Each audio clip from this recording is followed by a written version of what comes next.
Benedict probably did not spend a lot of time thinking about what community meant when he wrote his rule. In the 6th century Europe, community was taken for granted. Our culture's emphasis on individualism, on making our own decision, charting our own course, is a very modern idea. But for people throughout history, the emphasis has always been on being part of a group, whether a family, clan, tribe, or faith group. The idea that we are, or even can be, independent of the group would seem very strange and unfamiliar to most people in history. But in our culture, the idea of the group, understanding our identity as being part of a community, is pretty foreign. For that reason, we will focus on what the value of community means for us as modern people committed to living Benedictine spirituality. And we will say that the structure that helps us build up and live out the value of community is service. We will see that being Benedictine means that we make a commitment to journey together with fellow seekers in the monastic way.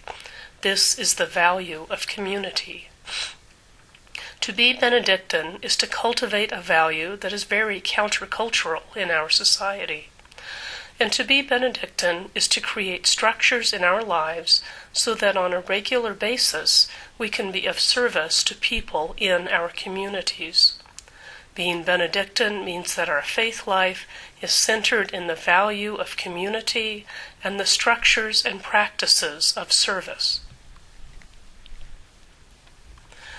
Although Benedict lived in a culture that took being part of a community for granted, he also approached being part of a community in ways that have a tremendous amount to say to us today.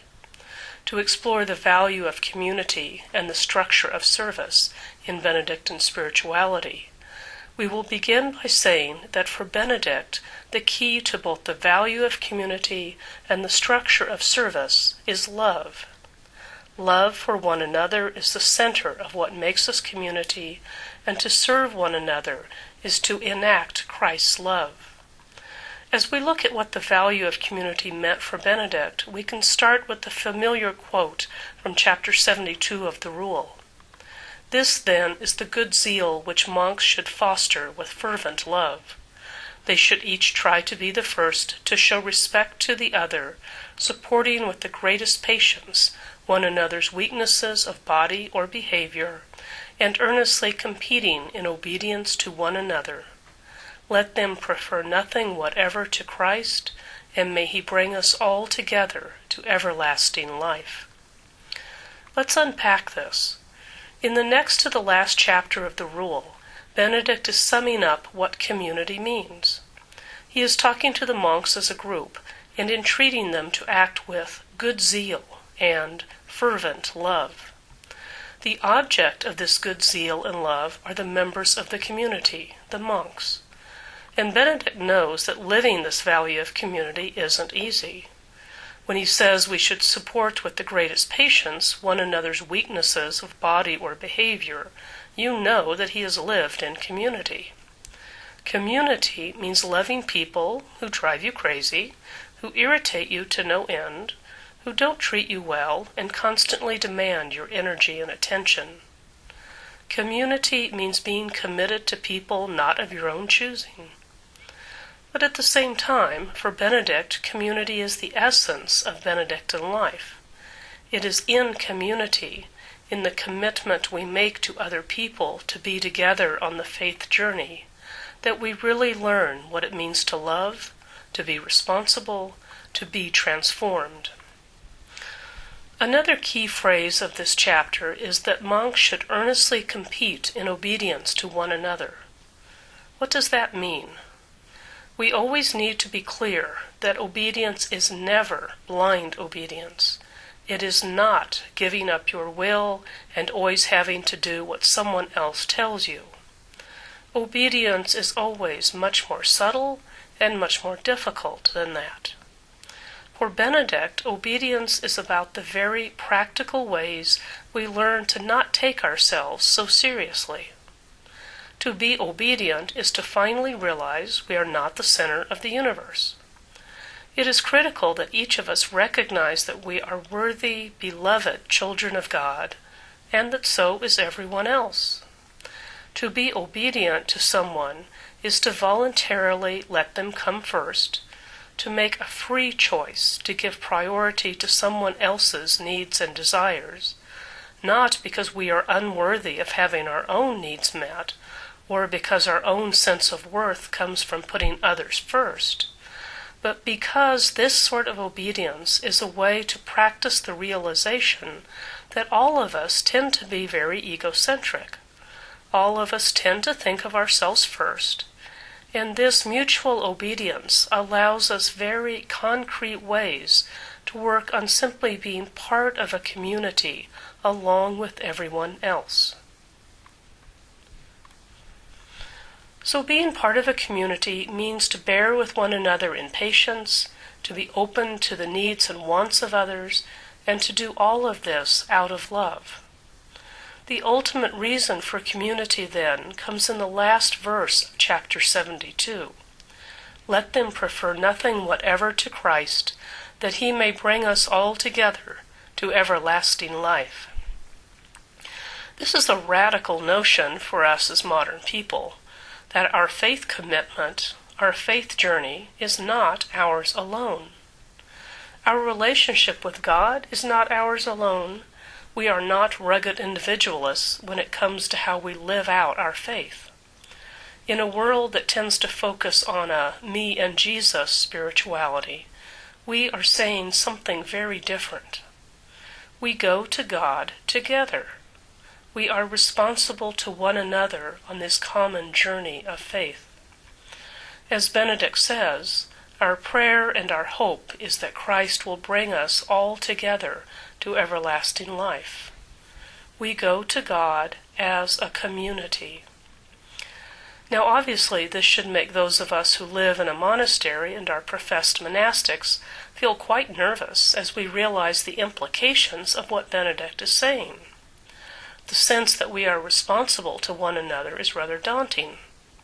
But everyone who doesn't live in a monastery is not off the hook.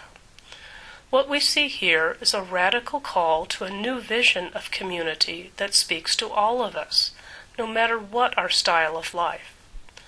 We all need to see how many communities we are part of and how we are all responsible for one another in each community. Our community can be as small as our fellow members of the cohort program. Community is family and friends. Community is our immediate faith communities and our larger church and denominational faith communities. And of course the idea that all together we are the people of God. The key idea is that whether we are talking about a small handful of people or the whole human race, we are in this together. We can't say that I'm only responsible for myself. What Benedict is talking about in the microcosm of the monastic community applies to the much bigger macrocosm of all society, all peoples, and indeed our whole planet. We support one another, care for one another, challenge one another, and together we will come to know the joy of everlasting life. This is our value. Community is something we say is important, that we give a priority to. As a value, community is an expression of our faith. As we've been saying, if we have key values in our faith life, then we also need concrete, specific ways that we live out those values. The way we live out our values is through the structures we create. Structures are specific patterns of behavior that help us implement, make real, the values that we profess. One way of creating a structure is to live out the value of community is how we are of service to one another in regular, systematic ways. Community can seem like a nice idea, but unless we serve one another in community, then all we have is a nice idea. Service is obviously a very broad topic, and there are almost infinite ways we can be of service to one another. But again, let's take a look at Benedict's rule and one of the most practical examples of service in community that he gives. This will give us some ideas about what service might look like in our own lives. We will spend some time talking about the chapter on kitchen servers of the week. In this rather practical, mundane chapter of the rule, we see that for Benedict, it is in the ordinary jobs of service, in making sure that everyone is fed at the common meal, that community is truly and deeply lived out. The monastic practice of table service is both a way for the monastic to regularly recommit to being part of community, but it is also a very practical, tangible way to emulate Christ's service to his disciples. Through service in our community, we regularly have a chance to become Christ for one another. Let's read some excerpts from chapter 35, Kitchen Servers of the Week. The brothers should serve one another, for such service increases reward and fosters love. Both the one who is ending his service and the one who is about to begin are to wash the feet of everyone. On Sunday, those beginning as well as those completing their week of service should make a profound bow in the oratory before all and ask for their prayers. Let the server completing this week recite this verse: "Blessed are you, Lord God, who have helped me and comforted me." After this verse has been said 3 times, he receives a blessing. Then the one beginning his service follows and says, "God, come to my assistance. Lord, make haste to help me." And I'll repeat this verse 3 times. When he has received a blessing, he begins his service.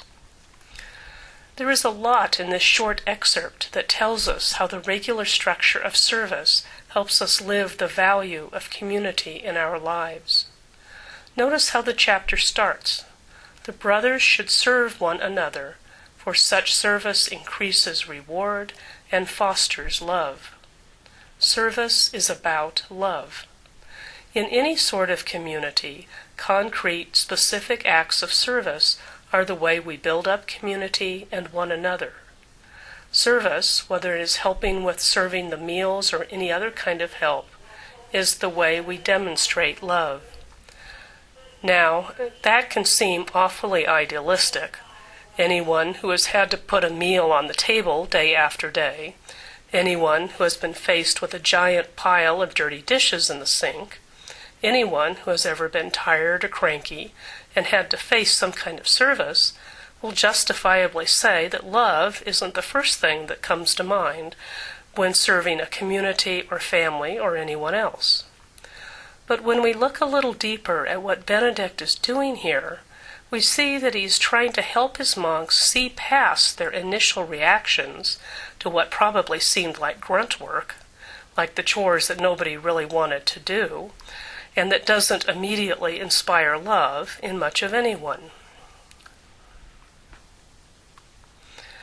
In Benedict's community, there were probably a number of monks who came from privileged backgrounds, who would have thought that something like serving meals would have been beneath them. It was the work of servants. Others probably came from the peasant classes, who would have assumed that they would always be the ones doing the serving and the dirty work. But what is happening here is that service in a monastic community is a new egalitarian reality. In Benedict's monastery, kitchen service is something that everyone does, no matter what their background, education, skills, or gender. Kitchen work, and any kind of common service, is the work that builds up community by breaking down previous attitudes of superiority or inferiority. In our society, this sort of elitism about structures of service is more subtle, but it is still very much there. In our various communities, whether family, church, work, or broader society, we can still easily assume that certain kinds of service are beneath us, that we are too well educated or skilled to provide certain kinds of help. It is easy to ignore Benedict's call to be of service when someone is needed to peel potatoes, provide childcare, fix the plugged toilet, or whatever other job may be needed that we would rather not do. But as Benedictines, we are called to see how the very things that we don't want to do can often be the very things that help build community. In verse 9 on the chapter on the kitchen servers, we get to the heart of what service means. Verse 9, both the one who is ending his service and the one who is about to begin are to wash the feet of everyone. So as each monk is beginning or ending his service, he is to imitate the profound act of humility done by Christ when he washed the feet of his disciples. For Christ, this was an action in which he took on the lowest place of a servant to demonstrate his relationship to his disciples and ultimately to all of us. Christ's washing of the disciples' feet is a foreshadowing of his ultimate sacrifice on the cross. And this is what Benedict has the kitchen servers do to one another every single week. They were to be constantly put in the mindset of Christ, to remember that humility and love are demonstrated in practical, mundane, everyday ways. In something as simple and basic as serving meals, we each become Christ to one another. We learn to love in this offering of service. Here we see that the value of community, the value of being something we consider important in our life, is inextricably linked with a structure, a specific way we live out the value, in this case, service. Without service, without attending to one another's needs, without helping one another in all the daily tasks of life, then community isn't really community. Unless we are serving one another, then there is no community. There is just a bunch of random people who happen to live together. Community becomes community if we do the hard work of putting the needs of others first. Putting others' needs first helps build up community if we can do so in systematic ways. Benedict, and we, know that meals always have to be prepared, the house has to be cleaned, all the various chores have to be done. So if we want to be part of a community, then we live out that value by making sure these things happen in a regular way, with specified people at specified times. This regularity is the structure of service. Love is the heart of service, but structure is what makes it real. As we reflect on these themes of community and service, perhaps we can spend time this week reflecting on the various communities we belong to and the many ways our service builds up those communities. We can also look at where we need to grow in living out these values and structures in our lives.